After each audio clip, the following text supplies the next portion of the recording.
तो दोस्तों, Newton's law of motion में अभी तक हम लोग दो फोर्सेस को पढ़ चुके हैं, नॉर्मल कांटेक्ट फोर्स और टेंशन फोर्स। इन दोनों फोर्सेस को हम लोगों ने समझा है और उससे संबंधित जितने भी प्रोफाइल के सवाल बन सकते थे, जितने भी तरीके के सवाल बन सकते थे, हम लोगों ने उन्हें सॉल्व करना सीखा है। चाहे वो मंकी रो प्रॉब्लम हो, चाहे वो पुली वाली प्रॉब्लम्स हो, और चाहे सीलिंग से लटक रहा, ब्लॉक लटक रहा होता है वो वाली प्रॉब्लम्स हो, एक्सीलरेटर सिस्टम वाली प्रॉब्लम हो, इक्विलिब्रियम वाले सिस्टम की प्रॉब्लम्स हो, वो सारी हम लोगों ने सीखी है। लेकिन अब एक नया फोर्स हम लोग पढ़ने वाले हैं जिसका नाम है स्प्रिंग फोर्स, और हुक्स लॉ से भी इस चैप्टर को जाना जाता है, इस टॉपिक को जाना जाता है। लेकिन मैं फोर्सेस से इंट्रोड्यूस कराना चाहूंगा कि हम लोग पढ़ने वाले एक नया फोर्स स्प्रिंग फोर्स। अब क्या होगा भाई, हम लोग स्प्रिंग फोर्स पढ़ लेंगे, फिर क्या होगा, tension force, normal contact force और स्प्रिंग फोर्स से मिलाकर तीनों फोर्सेस के कॉम्बिनेशन को मिलाकर हमारे पास सवाल आएंगे, उन सवालों को सॉल्व करेंगे। बड़ा मजा आएगा दोस्तों, मजा तो आएगा भाई, क्योंकि एक्चुअली हम लोग कर क्या रहे हैं भाई साहब, पहले एक छोटा सा कॉन्सेप्ट पढ़ते हैं, फिर उनसे सवाल बनाते हैं, फिर सवालों से खेलते हैं। वही तो प्रॉब्लम सॉल्विंग का मजा है, वही तो प्रॉब्लम सॉल्विंग का मजा है। तो अभी तक आपको क्या याद रखना है कि अभी तक हम लोगों ने क्या क्या पढ़ रखा है, कि दो फोर्सेस पढ़ रखे हैं। सबसे पहले मैंने क्या बताया था कि सबसे पहले मैंने न्यूटन्स लॉ ऑफ मोशन को आपको बहुत अच्छी तरह समझाया है। उसके बाद मैंने फोर्सेस को इंट्रोड्यूस किया कि भाई साहब न्यूटन्स लॉ ऑफ मोशन है, वो फोर्सेस के बारे में आपको जानकारी देता है। फिर फोर्सेस के बारे में बताया था कि 4 प्रकार के फोर्स होते हैं, उसमें मैंने बताया था इलेक्ट्रोमैग्नेटिक फोर्स, उसमें मैंने बताया था टेंशन फोर्स और नॉर्मल कॉन्टैक्ट फोर्स, मैंने बताया था स्प्रिंग फोर्स, मैंने बताया था फ्रिक्शन फोर्स हम लोग आगे पढ़ने वाले हैं। लेकिन दो फोर्सेस हम लोग पढ़ चुके हैं, तीसरा फोर्स मेरा फेवरेट, मेरा पसंदीदा फोर्स हम लोग पढ़ने वाले हैं। मैंने यार पसंदीदा से इसलिए कहा क्योंकि जब मैं पढ़ता था तो ये चीज जो है थी बड़ा, स्प्रिंग फोर्स नाम सुनते ही मेरा चेहरा खिल जाता था, ऐसा बहुत बड़ा मेरा चेहरा खुलता था। अगर मैं वेबकम होता तो आपको दिखाता मेरा कितना बड़ा चेहरा खुलता था स्प्रिंग फोर्स नाम सुनकर के। तो वही चेहरा मैं आपका भी खिलाना चाहूंगा, मैं वही पावर आपके अंदर भी डालना चाहूंगा कि उतना ही मजा आपको भी आए सीखने और समझने में। स्प्रिंग फोर्स दोस्तों, अच्छा ठीक है, थोड़ी चर्चा कर लेते हैं स्प्रिंग फोर्स। मैं तो फील कराता हूँ, मजा लाता हूँ आपको। आप कभी स्प्रिंग से खेले हो? सोच कर यार, मैं आज थोड़ा मुझे बुरा लगेगा कि आप मुझे नहीं देख पा रहे, मेरे फेशियल एक्सप्रेशन और मेरे हैंड्स मूवमेंट नहीं देख पा रहे हैं, लेकिन मुझे मेरी शब्दों की इंटेंसिटी से आप समझें कि हम कितने एक्साइटेड हैं आपको इस टॉपिक को समझाने के लिए, और मेरे शब्दों से समझने की कोशिश करें कि मैं आपको क्या फील कराना चाह रहा हूँ। तो जैसा कि मैंने कहा कि आपने कभी फील किया होगी, आप स्प्रिंग से कभी खेले हो, स्प्रिंग से कभी आप खेले हो तो स्प्रिंग से कभी आप खेल रहे होते तो आप स्प्रिंग को खींचते हैं। आप अगर स्प्रिंग को पकड़ के, स्प्रिंग जानते हो भाई, कभी कभी आपने वो पेन में भी स्प्रिंग निकलता है, और स्प्रिंग के साथ कहीं ना कहीं तो जीवन में आपने डील किया होगा, क्योंकि आप 16-17 साल के, तो कहीं ना कहीं तो स्प्रिंग से आपका थोड़ा तो पाला पड़ा होगा। तो स्प्रिंग को जब आप खींचते तो स्प्रिंग करता क्या है, स्प्रिंग को जब आप खींचते हैं, जैसे कि मान लीजिए ये स्प्रिंग है, इसको आप खींचते हैं, इस तरफ से आपने खींचा, इस तरफ से आपने खींचा, तो स्प्रिंग क्या करता है, जैसे जैसे आप खींचते जाते हैं वैसे वैसे स्प्रिंग भी आपको विरोध करता है। आपका स्प्रिंग आपके हाथों को, दोनों हाथों को भीतर की तरफ खींचता है, अंदर की तरफ खींचता है स्प्रिंग। आप स्प्रिंग को इस साइड खींच रहे, स्प्रिंग क्या कर रहा है, आपके हाथों को इस साइड खींचने की कोशिश कर रहा है। ऐसा होता है क्या? आपने ऐसा फील किया? क्या आपने फील किया? बिल्कुल फील किया होगा। अच्छा, कभी आपने स्प्रिंग को दबाया है? कभी आपने स्प्रिंग को दबाया है? स्प्रिंग जब आप दबाते हो, जैसे कि ये स्प्रिंग है, ये स्प्रिंग है, और आप इसको दबा रहे हो, आप इसको इस तरह दबा रहे हो, इस तरह फोर्स लगा रहे हो, तो स्प्रिंग क्या करता है, स्प्रिंग दबने का विरोध करता है, वो आपके ऊपर फोर्स लगाता है कि भाई मुझे मत दबाओ, मुझे मत दबाओ। तो ये तो आपने फील किया होगा, स्प्रिंग को आपने फील किया। थोड़ा तो सोचिए यार, कितना मजा आता है जब स्प्रिंग को खींचते हैं। स्प्रिंग भी आपको भी अंदर की तरफ खींचता है, जैसे कि रबड़ का एग्जांपल है, रबड़ में खैर दबाने वाला केस नहीं होगा, लेकिन स्प्रिंग में जब आप दबाते भी हैं तो भी वो आपके हाथों को बाहर की तरफ खींचे। जैसे आप दोनों हाथों में पकड़े ऐसे दबाएं स्प्रिंग को, तो स्प्रिंग भी आपको बाहर की तरफ फोर्स लगाता है।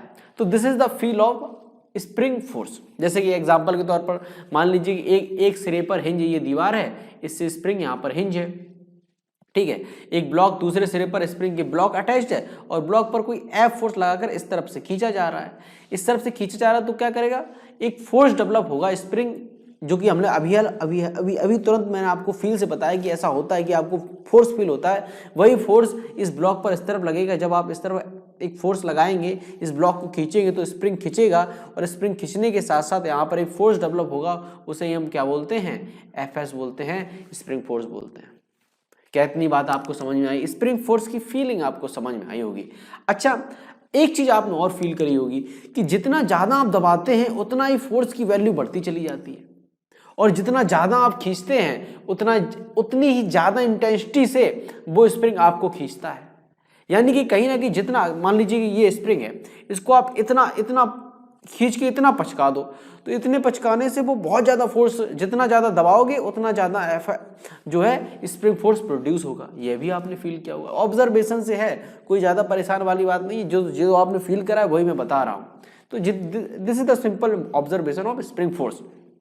अच्छा, अब थोड़ा हाँ ये तो मतलब ये तो होना ही है। हम लोग फिजिक्स में क्या ही करते हैं, हम लोग फिजिक्स में मजे लेते हैं। मजे कैसे, मैं आपको थोड़ा समझाता हूँ, फिर से मैं थोड़ी स्टोरी बताता हूँ आपको कि हम लोग फिजिक्स में हमेशा चीज़ों को आसान रखते हैं। जैसे कि आपने अभी तक की हिस्ट्री देखी हो, काइनेमैटिक्स हम लोग पढ़ रहे, तो काइनेमैटिक्स हम लोगों ने जितने भी ऑब्जेक्ट लिए थे उन्हें एक पॉइंट की तरह कंसीडर किया था। हमेशा नॉइज़ को कम रखा था कि हमें चीज़ें जो हम लोग पढ़ना चाहते हैं हमें उसी से मतलब रहे, बाकी सारी चीज़ों से मतलब ना रहे।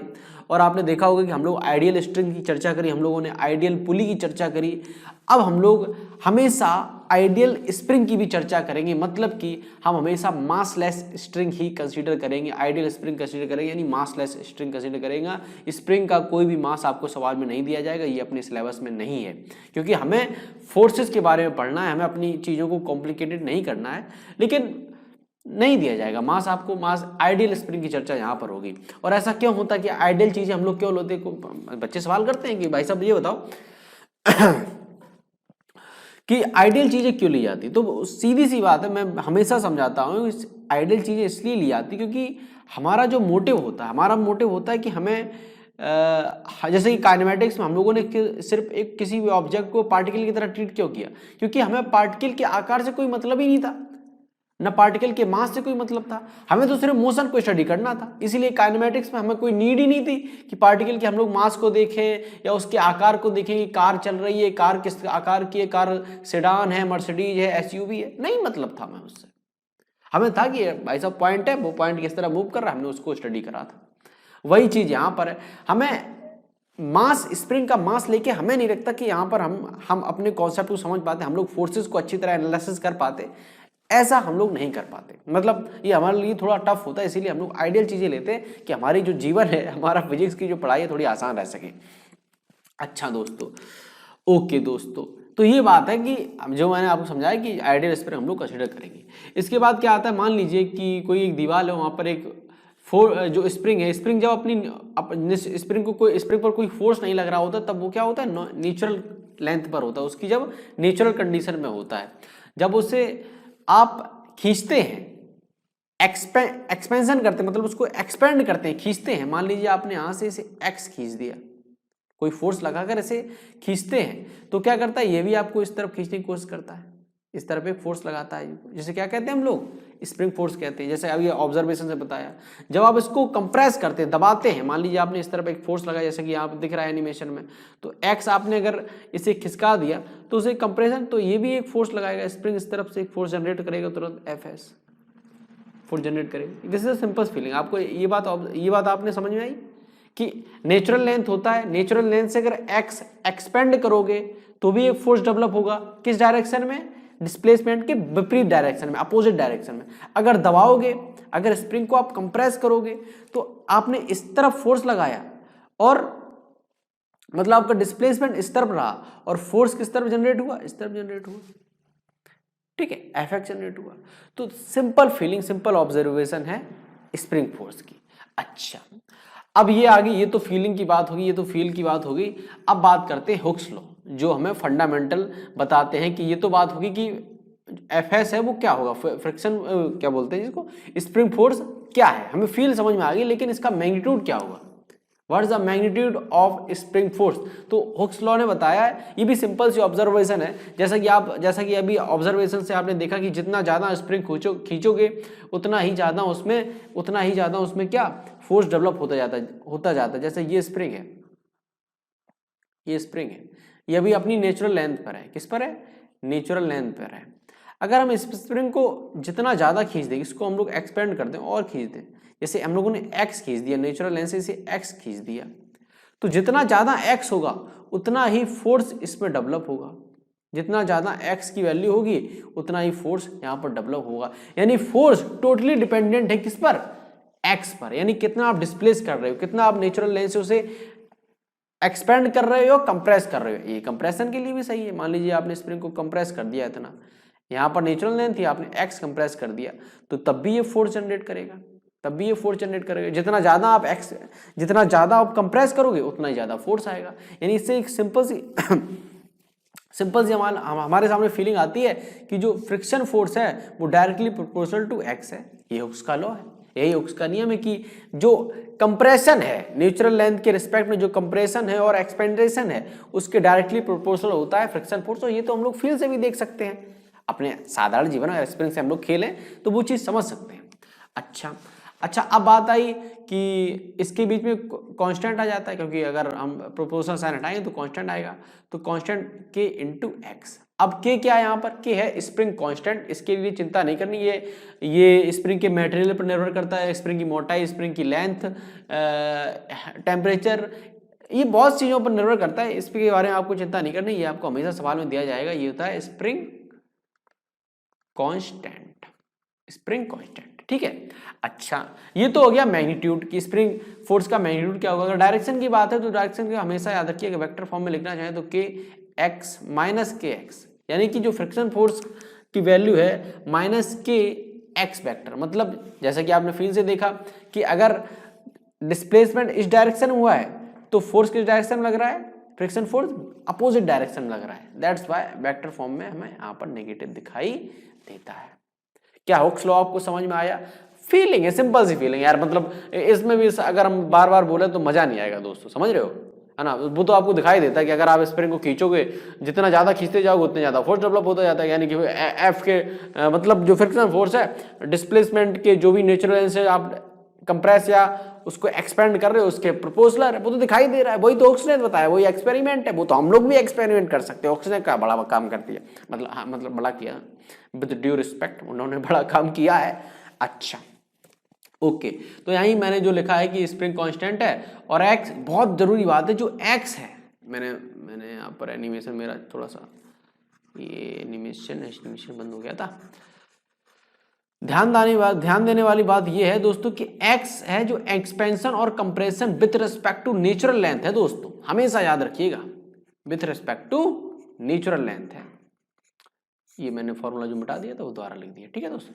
अच्छा, तो आपको ये फॉर्मूला समझ में आएगा, फील समझ में आएगी, बस यही तो बेसिक कॉन्सेप्ट था। अब इस पर सवाल हम लोग बनाएंगे और खेलेंगे थोड़ा। तो मैं एक सवाल ले लेता हूँ आपके सामने दोस्तों, कहीं मत जाइएगा, हम लोग सवाल लेते हैं। थोड़ा सवाल को मुझे पढ़ना पड़ेगा। ओके, सवाल मैंने यहाँ एनिमेशन नहीं बनाया, लेकिन आपको मैं समझा दूंगा सवाल, ठीक है। कि एक ब्लॉक है, एक ब्लॉक, ये रही एक दीवार, ये रही एक दीवार, स्प्रिंग फोर्स का सवाल है। देखो अभी हम लोगों ने बेसिक कॉन्सेप्ट पढ़ लिया है, अब क्या होगा, इससे हम लोग सवाल करेंगे, फिर मिक्सचर सवाल करेंगे। जैसे इसमें इस सवाल जो मैं बना रहा हूँ सवाल, इसमें देखो स्प्रिंग में लगा देता हूँ, ये देखो स्प्रिंग लगा है, और यहाँ पर देखो मैं रोप भी लगा देता हूँ, टेंशन फोर्स का भी यहाँ पर काम आ गया। सॉरी दोस्तों, ओके 10 kg लिखा है, ये 10 kg है, दिखाई दे रहा है, कोई बात नहीं, मैं इसको मिटा देता हूँ, अब लिखूंगा मैं 10 kg, 10 kg। Okay dude, okay दोस्तों। हाँ, और के की वैल्यू दे रखी है, स्प्रिंग के की कांस्टेंट की वैल्यू दे रखी है 100 न्यूटन पर मीटर, यही इसका यूनिट होगा। 100 न्यूटन पर मीटर हमें के की वैल्यू दे रखी है, कांस्टेंट होता है, इस कांस्टेंट की यूनिट होती है। हाँ होती है, क्यों नहीं होती है। चलो, इस सवाल में हमें जवाब देना, और कहा गया कि ये सिस्टम है इक्विलिब्रियम में। किसमें? इक्विलिब्रियम में है। यानी कि इक्विलिब्रियम का मतलब है, सिस्टम इक्विलिब्रियम का मतलब कोई भी ऑब्जेक्ट एक्सलेट नहीं कर रहा है, रेस्ट पोजीशन पे है। हमसे पूछा गया है कि find the spring force if system is in equilibrium. Spring force की वैल्यू दोस्तों पूछी गई है, स्प्रिंग फोर्स में कितना स्प्रिंग फोर्स कितना है, ये हमसे पूछा गया। और एक और सवाल पूछ देता हूँ मैं आपसे स्प्रिंग फोर्स तो पूछा ही गया है, और मैं पूछ देता हूं कि ये स्प्रिंग कितना नेचुरल लेंस से कितना एक्सपेंड है, कितना खिंचा हुआ है, से कितना खिंचा हुआ है, ये बताना है।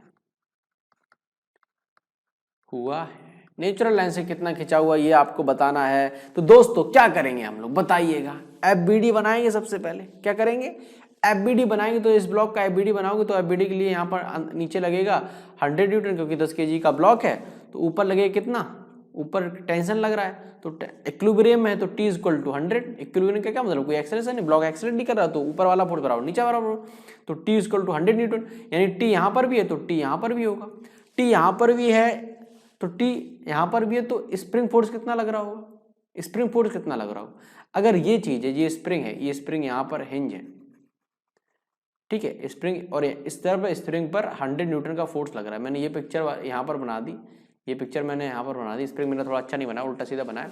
100 न्यूटन लग रहा है और ये चीज रुकी हुई है। स्प्रिंग आप इमेजिन करिए, स्प्रिंग आप एक जगह खींचा हुआ और आपने खींच के रखा है, और आपको पता है कि आप इस स्प्रिंग पर 100 न्यूटन का फोर्स लगा रहे हैं। तो जितना फोर्स आप लगा रहे हैं, स्प्रिंग भी आप पर उतना ही फोर्स लगा रहा होगा।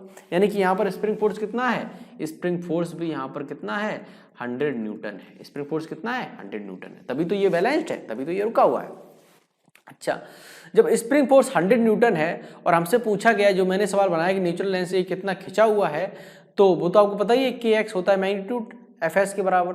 तो k कितना है, 100 है, x हमें निकालना है, Fs कितना है, 100 है, 100 से 100 कट गया, x = 1 मीटर। तो x 1 मीटर खिंचा हुआ है। कितना खिंचा हुआ है, 1 मीटर खिंचा हुआ है। ठीक है दोस्तों, स्प्रिंग 1 मीटर नेचुरल लेंस से खिंचा हुआ है। दिस इज अवर एक सवाल हम लोगों ने कर लिया। एक और सवाल एक पर चर्चा करते हैं। मान लीजिए कि एक स्प्रिंग है, मैं कैसा बनाऊं सवाल, ओके, ये स्प्रिंग है, इस पर एक ब्लॉक लगा है A, चलो ब्लॉक 5 kg और 5 kg, ठीक है। ये ब्लॉक अभी ये नेचुरल लेंथ पर है, और ये नेचुरल लेंथ पर है, और मैं क्या करता हूं कि इसको खींच देता हूं दोनों तरफ से पकड़ के, खींच रहा हूं मैं, दोनों तरफ से पकड़ के मैं खींच रहा हूं। इस तरफ इसको 5 kg और इस तरफ 5 kg, मैंने दोनों तरफ से मैंने खींच दिया। यहां से मैंने खींचा 10 मीटर और यहां से भी मैंने खींचा 10 मीटर। 10 मीटर यहाँ इधर भी खींच गया, 10 मीटर उधर भी खींच गया। अब बताइए इसमें फोर्स कितना है, फ्रिक्शन फोर्स की वैल्यू क्या है, फ्रिक्शन फोर्स की वैल्यू क्या है। तो लोग गलती यहाँ पर क्या करते हैं, लोग गलती कर देते हैं कि वो जोड़ लेते हैं कि फ्रिक्शन फोर्स यहाँ पर कितना लग रहा हो इस ब्लॉक पर। अगर मैंने यहाँ पर कोई फोर्स से खींचा है, मान लीजिए कोई भी फोर्स से खींचा हो, हमें फ्रिक्शन फोर्स की आप वैल्यू बताइए, क्योंकि हमने बताया है कि आपको 10 मीटर ये इधर खींचा है, 10 मीटर इधर खींचा है, के की वैल्यू मैं 100 ले लेता हूँ। तो बताइएगा, तो हमें यहाँ पर आप बताइएगा फ्रिक्शन फोर्स की वैल्यू क्या है, यहाँ पर फ्रिक्शन फोर्स की वैल्यू क्या है, इस स्प्रिंग में फ्रिक्शन फोर्स की वैल्यू क्या है, कैसे बताओगे आप, कैसे बताओगे। तो लोग गलती करते हैं, उससे पहले मैं बताऊं कि सही जवाब इसका क्या होगा। तो सबसे पहले दोस्तों आपको क्या करना है कि आपको ये नहीं देखना है कि स्प्रिंग किस डायरेक्शन में कितना खींचा है, आपको ये देखना है कि टोटल स्प्रिंग कितना खींचा है। बहुत लोग गलती करते हैं, वो क्या करते हैं, स्प्रिंग फोर्स पूछा गया है तो यहाँ से 10 मीटर खींचा है, कि इतना है तो स्प्रिंग फोर्स लग रहा है, यानी कि लो भाई स्प्रिंग फोर्स हो गया 1000 न्यूटन, ये स्प्रिंग फोर्स लग रहा है। नहीं भाई, नहीं भाई, ऐसा नहीं होता है। आपको स्प्रिंग फोर्स का मतलब ही क्या है कि स्प्रिंग अपनी नेचुरल लेंथ से टोटल कितना खिंचा हुआ है। स्प्रिंग की नेचुरल लेंथ थी ये, और वो कितना और खिंच गया है, 10 मीटर इधर खिंचा है, 10 मीटर इधर खिंचा है, यानी फोर्स कितना, स्प्रिंग फोर्स कितना जनरेट हुआ होगा, 10 + 10 गुणे स्प्रिंग फोर्स जनरेट हुआ होगा 10 + 10 गुणे 100। समझे दोस्तों, 2000 न्यूटन। इस तरह से काम करती हैं चीजें, है ना। आपको सिर्फ ये देखना हमेशा, ये बहुत जरूरी बात है, आपको ये देखना है कि स्प्रिंग कितना कंप्रेस हुआ है और कितना एलोंगेट हुआ है ना। चाहे दो तरफ से खींच रहा हो। अभी तक हम लोगों ने सवाल करे कि वो फिक्स था, एक जगह पर फिक्स था। अरे नहीं फिक्स हो सकता, क्या मतलब, लेकिन फिर भी हमें फोकस रखना है कि हमें अपना फंडामेंटल याद रखना है कि हाँ भाई साहब दोनों तरफ खींचेगा, हमें सिर्फ ये देखना है कि एलोंगेट कितना हुआ है। ठीक है दोस्तों। अच्छा, अब और सवाल लेते हैं, एक दो खूबसूरत सवाल था। ऊपर वाला और ले लेते हैं, मतलब सीलिंग से लगा हो कोई, सीलिंग वाला कोई एक खूबसूरत सा सवाल ले लेते हैं कि मान लीजिए सीलिंग से इस तरह से ब्लॉक लटक रहा है और मास मैं मान लेता हूँ 2 kg, स्प्रिंग कांस्टेंट की वैल्यू मैं आपको 50 दे देता हूँ, ठीक है, और ये चीज़ है इक्विलिब्रियम में है, इक्विलिब्रियम में है, बस इक्विलिब्रियम ठीक इतना ही रखते हैं। बताइएगा कि ये स्प्रिंग अपनी नेचुरल लेंथ से कितना खिंचा हुआ। ये सवाल आपके लिए है दोस्तों, करिएगा, तुरंत करिएगा, मजा आएगा दोस्तों, आपको अंदर से खुशी मिलेगी, एक आनंद मिलेगा, इस सवाल को करिएगा फटाफट। अच्छा, और मैं आपके लिए एक खूबसूरत सा सवाल, दूसरा सवाल बनाता हूं, ठीक है। दूसरा सवाल अभी इतना ही रखते हैं, अब अगली अगली वीडियो हम लोग बहुत अच्छे अच्छे सवाल करेंगे, ठीक है। तो जरूर स्वागत रहेगा आपका दोस्तों, जरूर आइएगा, मजा करेंगे, अच्छे अच्छे सवाल करेंगे। लेकिन अभी मेरा मन नहीं है, तो अगली वीडियो में मैं जरूर कराऊंगा और अच्छे अच्छे सवाल कराऊंगा, बहुत अच्छे सवाल करूंगा। और भी इसमें कॉन्सेप्ट आता है जैसे कि एक K/L को अभी स्प्रिंग फोर्स तो स्टार्ट हुआ, अभी एक और हुक्स का एक लॉ बचा है, उसमें हमें सवाल करने हैं, हमें